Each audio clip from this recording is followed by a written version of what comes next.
Non, en fait, ce qui est important, c'est que nous avons une vision claire et audacieuse. Voilà, claire, rigoureuse et audacieuse. Une vision B, c'est plus qu'un document stratégique. Vraiment, c'est l'expression d'une volonté collective de bâtir un Sénégal souverain, juste et prospère. Lii mooy la vision. Il y a un plan, c'est décliné en plans quinquennaux et décennaux. Voilà, vous avez la SDE, la stratégie de développement, voilà, nationale de développement, la SND, voilà, qui va courir de 2025 à 2029, et voilà, le master plan qui va courir de 2024 à 2035. Donc, ñun liñ ci jublu mooy son économie, surtout sur le plan économique, il fallait insister. Depuis 1960, li ñu am ñëpp xam ko, et je pense que nos opposants, en fait, nos adversaires, en fait, le reconnaissent. L'économie sénégalaise est une économie complètement extravertie. Oui. Nous, on ne produit pas.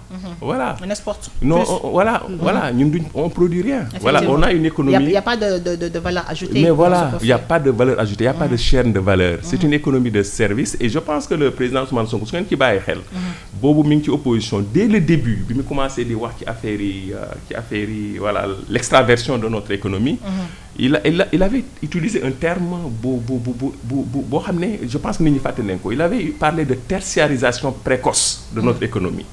Maintenant, nous, tertiarisation précoce, moi, nous voilà, les services. Voilà.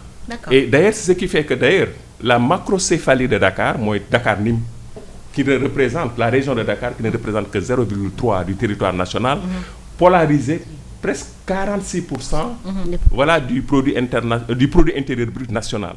Lolo mënut a continuer. Donc nous devons renverser lolo. Ce qu'on a fait, son agriculture, voilà, son secteur secondaire et son secteur primaire, nous suqali leen. Voilà, nous suqali leen. Voilà. Que nous commençons à créer des chaînes de valeur, que nous commençons à produire nos ressources minières, nos ressources minérales, comme l'a dit récemment le président Bassirou Diomaye Faye au Future Investment Forum fële Arabie Saoudite. Donc nous commençons à transformer nos ressources. Nous avons une industrialisation. Donc c'est vraiment le changement total de paradigme. Loolu mooy la vision 2050. Ça n'a rien à voir avec le PSE. Non, ça n'a rien à voir. Ça n'a rien à voir. C'est un plan Sénégal endettement. C'est un plan Sénégal endettement. Interpellé sur la question, le Premier ministre Ousmane Sonko nee na jamono ñu tollu document rek la waaye dina prendre en compte li nga xamantene moo di xalaatu société civile bi également. Tout à fait, c'est un plan, c'est dynamique. te Amadou Ba démb nee na démb bu barki démb nee na référentiel bi PSE la donc lu baax la. Bon su fekkee ne moom jàpp na rek ça n'a rien à voir avec non, ça n'a rien à voir. Bon, écoutez, en fait, Amina ay points yu nekk ci voilà, mënut a ñàkk parce que diagnostic mën na génne yenn feebar yu niroo. Mais nag c'est les solutions qui peuvent être différentes. Voilà, ñun liñ proposé voilà, problème solution lañ am.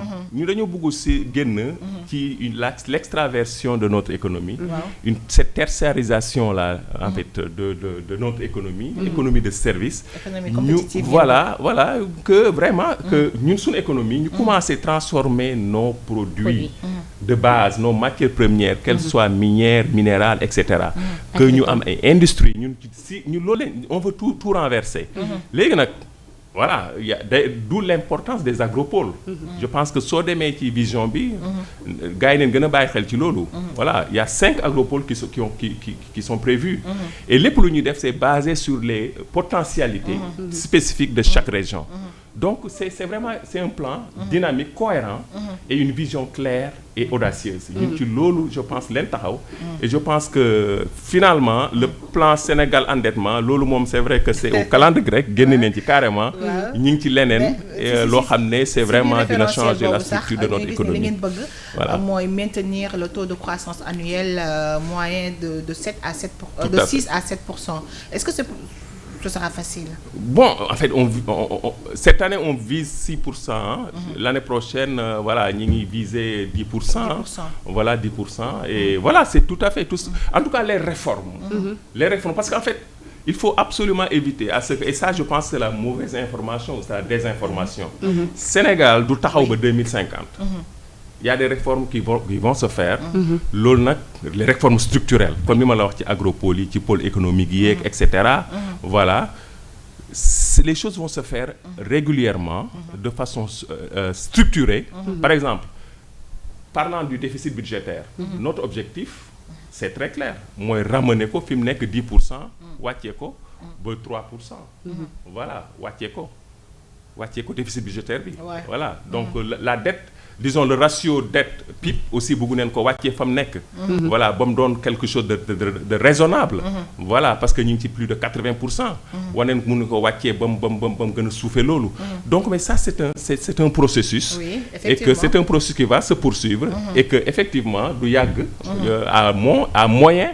À moyen terme dinañ gis njeexital bi voilà les résultats des réformes. D'accord, espérons. Alors outre que la croissance économique, référentiel bi bëgg na aussi réduire significativement li nga xam ne ni moom mooy la pauvreté. Alors actuellement on parle de taux de chômage bi nga xam ne c'est élevé parce qu'on a vu des entreprises yi nga xam ne ay BTP yu tëj.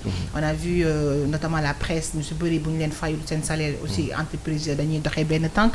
Est-ce que vous pensez que réduire la pauvreté ce sera facile pour vous durant ces 5 ans? C'est un vrai défi. C'est un vrai défi parce que comme li may wax rek gis nga chômage ak sous-emploi c'est consubstantiel avec une économie extravertie, une économie qui ne crée pas des chaînes de valeur. Donc loolu c'est vrai que absolument je pense que réforme yi ñu teg dans le cadre de notre vision et du plan quinquennal, je pense que tout évidemment il y aura des changements. Chômage nag comme li ñuy wax rek ñun on a une population très jeune. Voilà, et le taux de pauvreté est assez élevé. Loolu moom on le reconnaît. Mais c'est vrai que voilà, tout à fait, voilà. Non, en fait le taux de pauvreté parce qu'en fait Sénégal mi nga am indépendance en 1960. Oui. C'est 60 ans. Certains choix économiques ont été catastrophiques. Voilà. Xoolal suñu tissu industriel, on n'a pas de tissu industriel, Amina. Réew mu amul tissu industriel nan ngay créer emploi. lu tuuti li ñu fi amoon sax du temps du régime socialiste avec voilà ñun ñëpp ñu ngi koy fàttaliku ay Sotiba Simpa toutes ces entreprises qui étaient dans le secteur public lu ci bëri dañoo mujj yàqu mujj tëj. Voilà, bon, on s'est engagé dans un libéralisme sauvage, un libéralisme boo xam ne c'est vrai que on a fait des mauvais choix yoo xam ne les conséquences ñu ngi koy dund. Tout à fait. Donc il faut absolument les réformes et que moi je pense absolument que ne il faut que ñu recréer un tissu industriel dans ce pays. Il faut mu am chaîne de valeur. Il faut que qu'on transforme nos produits sur place. Loolu moo ñu mun a dimbale ñu mun a wàññi chômage bi, créer des emplois et la formation de qualité. Et d'où le capital humain. Voilà, qui est un des axes effectivement de la vision 2050. Donc ñaar yooyu soo leen boole et c'est un travail ardu. Voilà, et ça va se faire dans un long terme. Du loo xam ne parce que luy dox loo xam ne système boo xam ne mi ngi fi depuis 1960.